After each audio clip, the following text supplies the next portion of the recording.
एक गांव में एक आदमी रहता था जो भगवान के प्रति बहुत श्रद्धा रखता था। वो भगवान की भक्ति में लीन रहता था।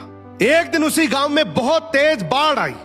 गांव के सभी लोग अपनी जान बचाने के लिए पहाड़ों की तरफ भागने लगे, लेकिन यह आदमी गांव के बीचों बीच एक पेड़ के नीचे हाथ जोड़कर बैठ गया।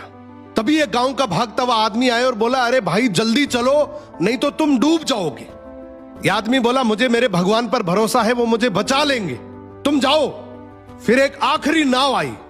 नाव में बैठे लोगों ने कहा, अरे भाई तुम पागल हो गए क्या?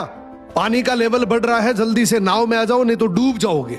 लेकिन ये आदमी फिर बोला, मुझे मेरे भगवान पर भरोसा है, वो मुझे डूबने नहीं देंगे।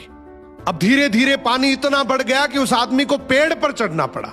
तभी एक आखिरी रेस्क्यू के लिए हेलीकॉप्टर आया और उसके सामने एक रस्सी फेंकी और कहा कि जल्दी से रस्सी पकड़कर ऊपर आ जाओ, नहीं तो डूब जाओगे, पूरा गांव जलमग्न हो चुका है।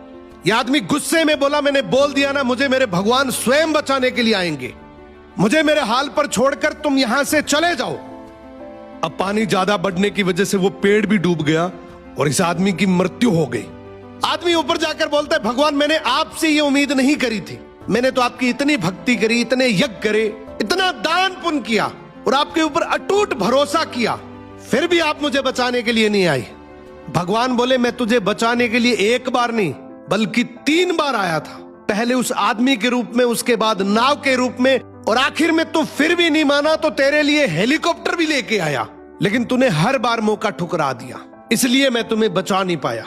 इसी तरीके से इस दुनिया में बहुत से लोग हैं जो अपने जीवन में बहुत दुखी हैं, लेकिन कुछ करते नहीं हैं।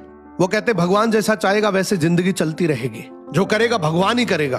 वो हमेशा किस्मत के भरोसे रहते हैं। दोस्तों, भगवान हमेशा हमारी मदद के लिए किसी न किसी को जरिया बनाकर भेजता है, हमें आगे बढ़ने के बहुत से मौके देता है, लेकिन ये पूरी तरह से हमारे ऊपर डिपेंड करता है कि हम उस मौके को मौका समझते हैं या हर बार की तरह धोखा।